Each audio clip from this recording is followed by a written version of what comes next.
And welcome back. The long arm of the IRS apparently reaching all the way to the Sunshine State. The head of the Florida Tea Party group now claiming he was also singled out by the agency for his political beliefs. Take a listen.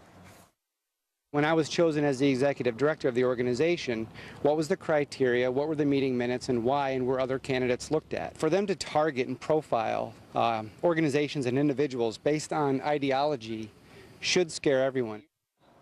Well, at least two other Florida conservative groups also say they were targeted by the IRS. Joining us now with new information is Florida's Attorney General, Pam Bondi. Pam, thanks a lot for joining us. Thanks, guys. So this is, I mean, there are many instances that are popping up around the country, also in Florida. Tell us what you know. In Florida, I was traveling throughout the state, just meeting with various business groups, and a gentleman walked up to me, and this is a very bright man, had a huge corporation, and he handed me a packet, and I could not believe it. He also happens to be head of the local Tea Party in his county. What was in that packet? Well, it took him over 2 years attempting to get his status for the Tea Party, and he kept contacting, I think over 18 months, he was contacting the IRS, couldn't get a response.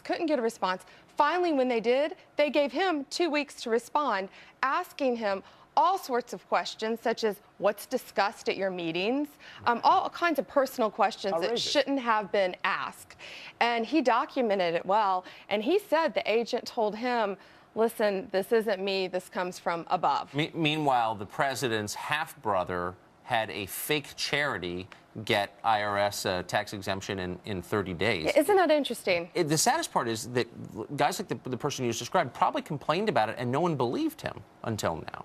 Until now. And this has been going on for a couple years, but when he handed me this packet, Tucker, I could not believe it. What recourse do these groups have now that we know that they've come out and publicly admitted to it? Class action lawsuit in the state of Florida? How will this rise, and what will you be able to do to help these people? I can tell you what we're doing is we're asking anyone in Florida, whatever group you belong to, it doesn't matter if you're a conservative group or a liberal group. I doubt liberal groups have been targeted. But if you've been targeted by the IRS, we want you to contact us so we can get a listing of everyone who's been targeted and do everything we can to help them. I have a feeling everything's going to run smoothly now that this has come out. But, the IRS, we all report to the IRS. Yes, that's for sure. They are a neutral agency. So why has no one been fired over this? You say that it'll get better from here on out, but how can it be better if the people responsible for it are still working? Well, because they're going to be held accountable. I mean, this is an agency, of course, that they're supposed to be impartial, and they act with such impunity that they have to be held accountable. And in the court of public opinion, they certainly will. And I think people absolutely have to be fired. We have to get to the top of this because we all, again, report to the IRS, and we have to be able to trust them. I like that you said get to the top of it, because we know where the bottom was. Right. Now we're trying to find out how high this goes. Pam Bondi, Attorney General of Florida, we appreciate you joining us this morning. Thank you. Thank you. Thanks a lot, Pam.